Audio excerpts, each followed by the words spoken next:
Bumblebees, carpenter bees, various types of wasps. North Carolina is host to many different types of pollinators, but the honeybee has quickly become the face of the bee conservation movement. Now I wonder why. Because the honeybee is an invasive species.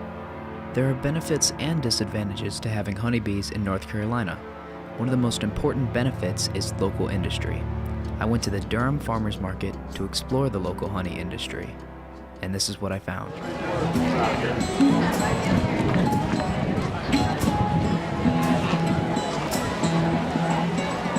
Do you own bees?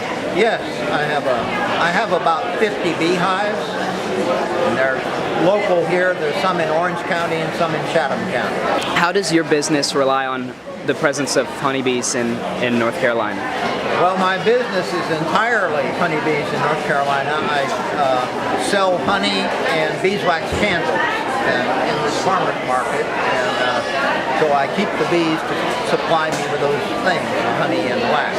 There is this more recent concern that they are out-competing native pollinators like bumblebees and various many hundreds of species of solitary bees.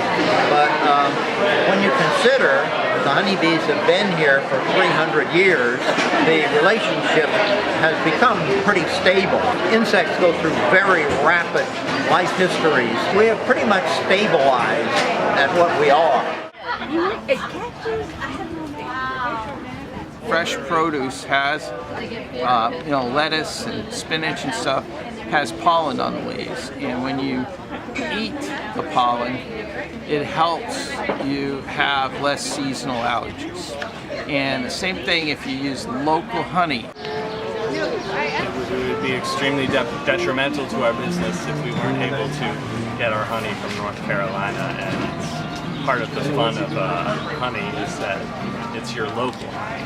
It's your local landscape coming in. Satisfied little girl, morning, noon, and night. I met one man who had built a trap for carpenter bees, a type of native pollinator. He told me, "These are the type of bees that eat holes in your house." And he proceeded to pull out a jar of dead carpenter bees. Do you own bees? I do. I have upwards of 12 or 15 hives, so I have bees coming out of my ears. You've got your honeybees and you have your local pollinators. Pollinators pollinate, and they fly around and they look pretty, and that's their job. Honeybees make things that people can use, and they're the only insect that makes something that we can actually really use or consume. And so without honeybees we have no honey. Without honeybees we have no wax. And for a lot of people, keeping bees isn't a business for profit. They just hope to break even. Keeping bees is a pretty expensive hobby, and so you try to sell your beeswax and your beeswax products and your honey to pay for your habit of getting more bees, buying more hives, and all these cool, fun bee gadgets that they keep coming up with. What is one con of bees in North Carolina? So one kind of bummer is that, so we're bringing all these bees into urban areas, backyard beekeepers, rooftop beekeepers, which is great. That really helps with pollination around town, but you've got the bees going to people's swimming pools, they like the electrolytes in the water, and then the kids get stung, and then the neighbors get unhappy, and then they want you to get rid of your hives. So having bees anywhere is great, but you got to be careful where you're putting your bees, and you need to make sure that you have the resources that they need, such as water and electrolytes, because they do really like that swimming pool. My neighbor's kids get stung all the time, and they make me feel bad. There's a little strain.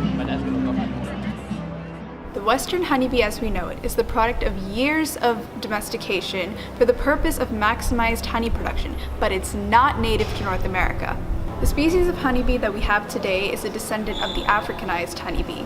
Brought over in 1622, this species flourished in the Americas, outcompeting the native pollinators. The honeybee is the only species of pollinators that produce a product that humans use. Because of this, the honeybee has become the preferred agricultural pollinator, and its populations are more protected and supported than other bee species.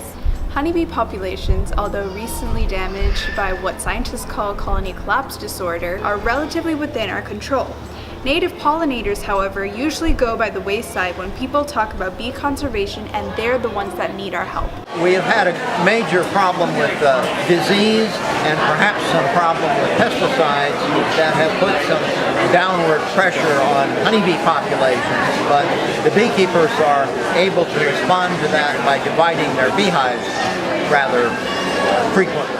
When people talk about conservation, I think it's important to mention that I can take one honeybee hive, and by the end of summer I could have 6 or 7 or even more hives of honeybees that are their own. I essentially quadruple or whatever the population. But the biggest problem isn't the honeybees, it's the native pollinators and their loss of habitat, all these chemicals. And so the only thing I can do for the native pollinators is not spray my yard, plant wildflowers instead of grass, and do those more sustaining things to support them. But I can't grow more natural native pollinators. I can make more honeybees. Those native bees, those are the bees that really need our conservation assistance. Apis mellifera, as they're called in the science world, are in no danger of extinction. They're globally distributed and domesticated, and they don't need our conservation efforts. Native pollinators, however, they do.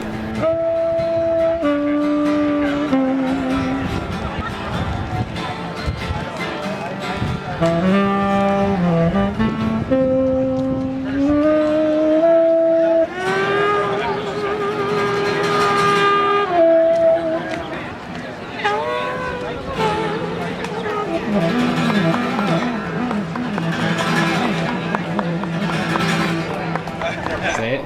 Thanks for watching. Not flooding your wings. Wait, how?